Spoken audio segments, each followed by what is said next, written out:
Amid renewed calls for renaming schools dedicated to Confederate Civil War figures, the Duval County Public School Board voted this week to explore changing the names of 6 schools. Those schools are J.E.B. Stewart Middle School, Stonewall Jackson Elementary School, Joseph Finnegan Elementary School, Jefferson Davis Middle School, Edmund Kirby Smith Middle School, and Robert E. Lee High School. The unanimous vote came after a letter from School Board Chairman Warren Jones, and he's joining us now with more. Good morning. Good morning. Thank you for being with us this morning.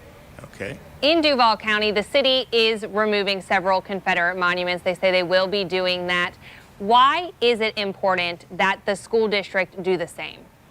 Well, Jacksonville is at a historic point, as the nation is, and because of these symbols, these historic racist symbols, need to be removed from our schools. Many of our schools, predominantly minority students, attend them now. And when we study history, we know that 2 of the schools were named Kirby Smith, and Robert E. Lee was named after Reconstruction. The other 4 were named after the Brown decision in 1954. So it's very apparent that these names were placed there as symbols to recognize a failed attempt to overthrow our country. And also keep in mind that during this period of time, between 1907 and 1967, there were no minority elected officials in the city of Jacksonville. So the timing is certainly a time in our country's history where there were no elected minority representatives, and there were those who wanted to try to put these symbols as a way to intimidate minorities throughout this city. And Chairman, I have the letter here that you sent to the school board earlier this week, and in it you say this effort can help to heal a city that is fractured. How do you hope taking this step does do that and helps this community move forward? Well, hopefully the process will ensure that there's honest, sincere discussion so that we can move to reconciliation.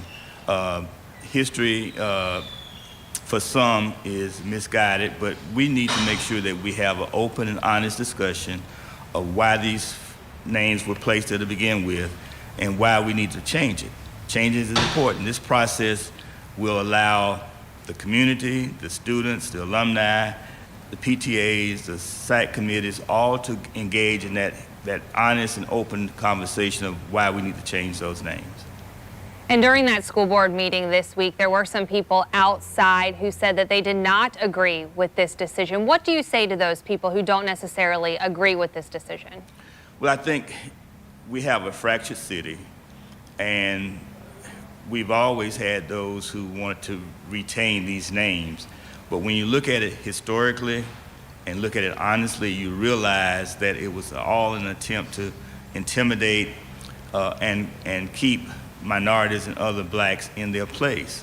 So hopefully they will come to a realization that we are now at a point in time in our history of our city and our country where these symbols need to be removed and must be removed if we're going to move forward into the 21st century.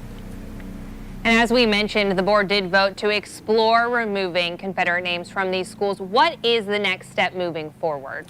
Well, the next step is the superintendent will outline the process, and that process will include the school advisory council, the PTA, the students, the alumni, the people who live within the attendance zones of those schools, so that they can have the opportunity to weigh in and have that honest and open discussion on why these changes need to happen. These symbols need to be removed.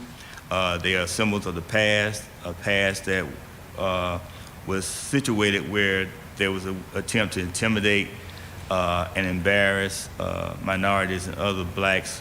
And I think this process will engage those community stakeholders where we can have that reconciliation and move forward. School Board Chairman Warren Jones, thank you so much for being with us this morning. Thank you. And as this story develops, you can find more information on our website, newsforjax.com.